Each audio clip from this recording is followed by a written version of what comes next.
تو وضو جو ہے آپ صلی اللہ علیہ وسلم نے ارشاد فرمایا الوضوء مفتاح الصلاۃ، وضو یہ نماز کی چابی ہے۔ جس طرح چابی کے بغیر تالا نہیں کھلتا، اس طرح وضو کے بغیر نماز نہیں ہوتی۔ وضو کرنا ضروری ہے جب بھی نماز پڑھنی، یہ نہیں کہ بغیر وضو کے کھینچ دے آدمی، اور جس طرح وہ ڈرائیور تھا، تو بغیر وضو کے نماز نہیں ہوتی۔ اور جو وضو ہے اس کے بڑے فوائد ہیں۔ آپ نے فرمایا کہ جس آدمی کے گھر کے باہر سے نہر ہو اور وہ 5 وقت اس کے اندر نہائے، کیا اس کے جسم پر کوئی میل کچیل باقی رہے گا؟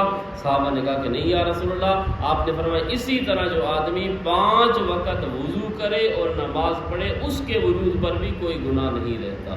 جس طرح 5 مرتبہ غسل کرنے والے کے وجود پر کوئی میل کچیل نہیں رہتا، اسی طرح 5 مرتبہ وضو کر کے نماز پڑھنے والے کے وجود پر بھی کوئی گناہ نہیں رہتا۔ پھر آپ نے فرمایا قیامت کے دن ساری امتیں جمع ہوں گی، 1,24,000 کم و بیش پیغمبر ہوں گے، اور وہاں پر آپ نے فرمایا میری امت بھی ہوگی۔ صحابہ نے فرمایا کہ یا رسول اللہ آپ کیسے پہچانیں گے اپنی امت کو؟ آپ نے فرمایا کہ میری جو امت ہوگی نا، یہ غرم محجلین، 5 کلیان گھوڑے کی طرح ہوگی۔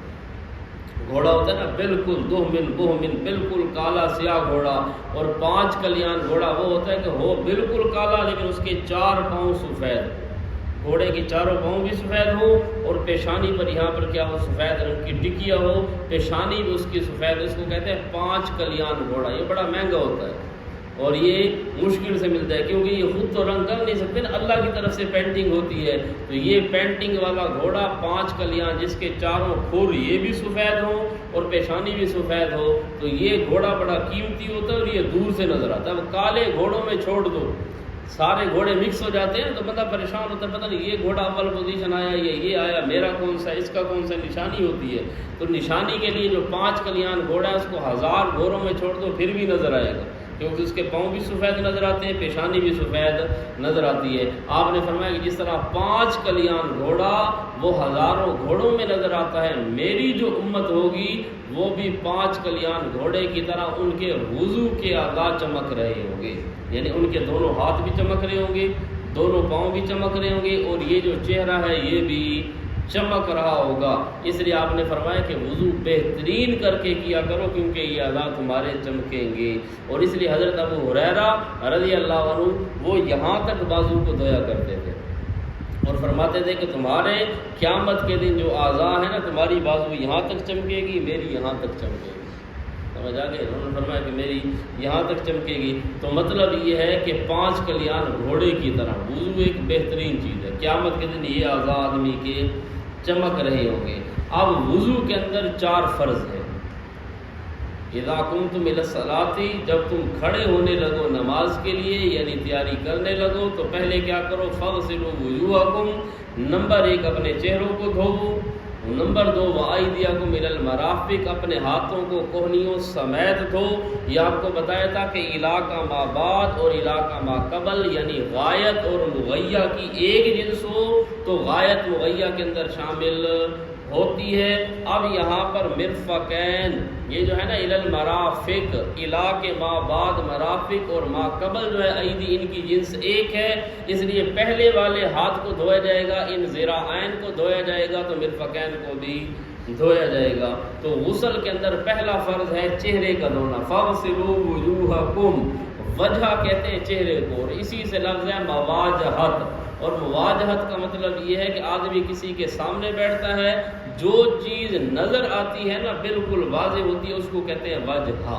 اب مثلا ایک آدمی آپ کے سامنے، آپ اس کے سامنے جو چیز آپ کو نظر آ رہی ہے، اب آپ کو کیا نظر آئے، پیشانی کے بال نظر آ رہے ہیں، یہاں سے ایک کان کی لو سے لے کر دوسری کان کی لو تک اور یہ تھوڑی تک یہ چیز نظر آتی ہے نا، بس اس کو دھونا ضروری ہے۔ اور منہ کا اندر نظر آتا ہے، الا یہ کہ منہ کھول کر بیٹھا ہو، بندہ یوں بیٹھا ہو، منہ کا اندر نظر نہیں آتا، ناک کا اندر نظر نہیں آتا، کان کا اندر نظر نہیں آتا، تو جو چیز نظر آتی ہے نا مواجہت ہے، وہی چیز دھونا وضو کے اندر ضروری ہے۔ تو پہلے نمبر پر ہے اپنے چہرے کو دھونا، تو چہرہ وہ ہے مواجہت، جو آدمی کو عند اللقاء بالکل نظر آتا ہے واضح، ایک کان کی لو سے لے کر دوسرے کان تک یہ نظر آتا ہے، پیشانی کے بالوں سے لے کر یہ ٹھوڑی کے نیچے تک یہ نظر آتا ہے، یہ چہرے کو دھوئے۔ دوسرے نمبر پر وایدیکم الی المرافق، اپنے ہاتھوں کو دھوئے کوہنیوں سمیت۔ تیسرے نمبر پر وامسحوا برؤوسکم، اپنے سروں کا مسح کرو۔ اور چوتھے نمبر پر ہے وَأَرْجُلَكُمْ إِلَى الْكَعْبَيْنِ، اور اپنے دونوں پاؤں کو دھو ٹخنوں سمیت، دونوں پاؤں کو دھونا ہے ٹخنوں سمیت دھونا ہے۔ تو یہ وضو کے کتنے فرض ہیں؟ 4 فرض ہیں۔ اب وضو کے اندر 4 فرض ہیں، سوال یہ کہ پھر باقی آپ صلی اللہ علیہ وسلم نے کیوں فرمایا کہ پہلے ہاتھوں کو دھو رسخین تک، اس کے بعد یہ ہے کہ پانی کو ہاتھ میں رو کر آپ کلی کرو، ناک میں پانی ڈالو؟ بھائی قرآن میں تو یہ نہیں، قرآن میں تو 4 فرض ہیں۔ قرآن میں تو یہ ہے کہ چہرہ دھو، بازو کو دھو اور سر کا مسح کرو اور پاؤں کو دھو۔ یہ 4 فرض قرآن میں ہے، چہرے کا، ایدی کا اور رؤوس کا اور ارجلکم پاؤں کا۔ باقی یہ کلی کرنا، ناک میں پانی ڈالنا، یہ قرآن میں نہیں ہے۔ تو یہ ساری چیزیں کیا ہیں؟ سنت ہیں۔ اور یہ سنت کیوں ہے؟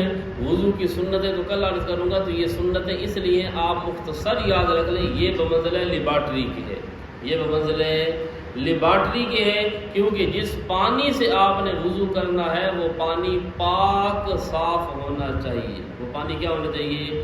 پاک اور صاف۔ مثلا جس پانی سے آپ وضو کرنے لگے ہیں وہ پانی کیا ہو؟ پاک صاف۔ اور پاک صاف پانی کے لیے 3 چیزیں ہیں، رنگ، بو اور ذائقہ۔